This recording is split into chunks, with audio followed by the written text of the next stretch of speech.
We sometimes get the impression, when reading about Paul's journeys in Acts or looking at maps of the journeys, that Paul was constantly on the move. It's true, Paul was a man in a hurry.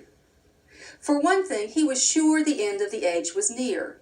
Time was running out for spreading the gospel. Also, Paul was driven by his strong conviction that Jesus was the Savior of the whole world, Gentiles as well as Jews. And his call was to proclaim the gospel throughout the Gentile world. Paul's usual pattern was to go to cities and stay there just long enough to get a new church started and then move on, leaving to the new congregation the responsibility of spreading the gospel to the surrounding areas. But his pattern changed when he got to Corinth and Ephesus. In fact, he spent nearly half of his time in those two cities. Professor Dan P. Cole will explain why as he introduces us to Ephesus, a cosmopolitan city that boasted one of the 7 wonders of the ancient world, the temple of the goddess Artemis. Take note of the city's tradition of culture, education, artistry, and commerce. All of these elements add to our understanding of the significance of the city of Ephesus in Paul's evangelistic strategies. When studying Ephesians, we should take time to look at Ephesus, the city. It was a very important base for Paul, and later it may have played a vital role in the collection of his letters.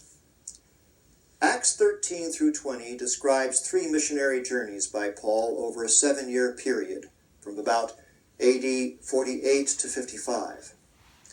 During the first 3 years, Paul swept through Cyprus, Asia Minor, Macedonia, founding churches in 10 key cities, staying perhaps 2-3 months per city, as he raced to spread the good news about Christ before the end he thought was coming soon. But Paul slowed down when he reached Corinth, staying 18 months. Then he moved his base to Ephesus, staying there 2.5 years. For the latter half or more of Paul's so-called journeys, he was not an itinerant. He was a resident preacher at Corinth, and then at Ephesus, the city where he stayed longer than any other place. Why? One important reason was that Corinth and Ephesus were hub cities for travelers across the northern Mediterranean. And Paul saw these travelers as potential converts who could carry the gospel to many new regions. Ephesus, though, was even more strategically located than Corinth. Its large harbor was a stopping point not only for travelers going east and west, but also for those heading north or south to Egypt or inland into Asia Minor. And here, Paul could stay in close contact by letters with the churches he had already founded, both in Asia Minor and in Macedonia and Greece, because of the ease of communication between major cities in the early Roman Empire. Paul wrote his first letter to the Thessalonians from Corinth, and at Ephesus he wrote several of the other letters we have, including his letters to the Corinthians.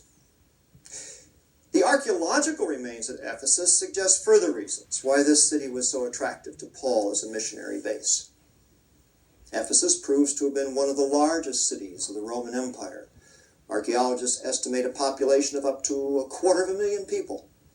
And it was opulent with marble-paved streets lined by colonnades, monuments, mosaic pavements, temples, and forums. Lavishly decorated homes of wealthy aristocrats have been uncovered. I think Paul knew that the church at Ephesus could grow to large numbers and have the resources to take a leadership role in Christian evangelism.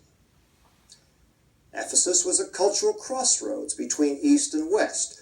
This column capital, lying upside down just after excavation, deliberately mixes the spiraling volutes of the Greek Ionic order and the bull's head motif borrowed from Persian palaces to the east. Such eclectic merging of art and architectural forms reflects the city's cosmopolitan atmosphere. Paul was laboring hard to dissolve the barriers between East and West in the Christian fellowship and to unite Jews with Gentiles. Ephesus provided a receptive environment from which to preach his world-embracing gospel. Ephesus was also an important intellectual center.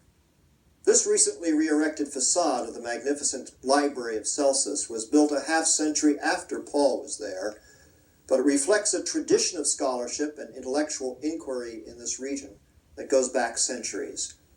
Great minds had flourished in this area.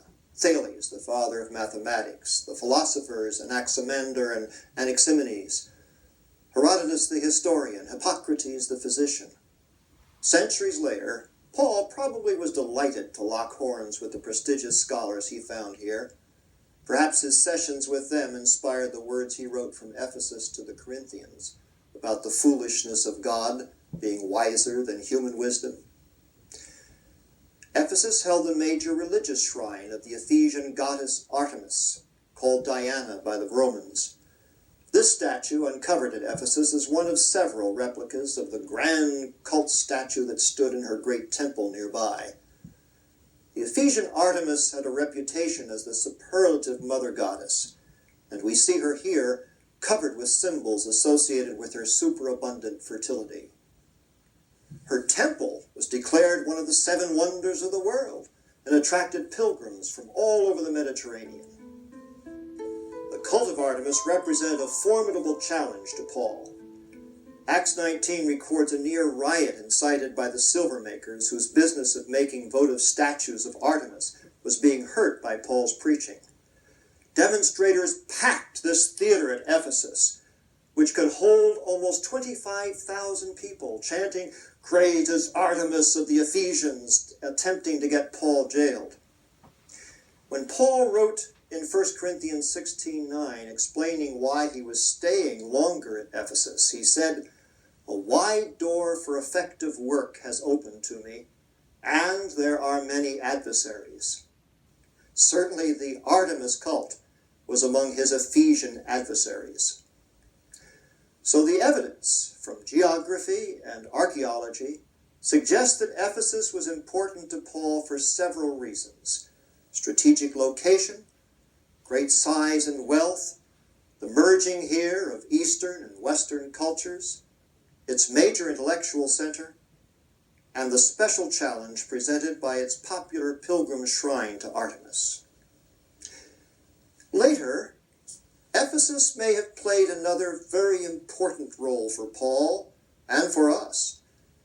Some years after Paul's death, someone was inspired to collect Paul's letters to individual churches and to publish them for the church at large. A number of scholars think this collection most likely was made at Ephesus. Further, it's been suggested that the letter called Ephesians, which draws so heavily from Paul's other letters, may have been written at that time to circulate with Paul's letters as a general introduction to Paul's message. Whether Ephesians was written by Paul or later by someone inspired by Paul, we well may be indebted to the church at Ephesus for gathering and circulating Paul's letters, thereby preserving them for us.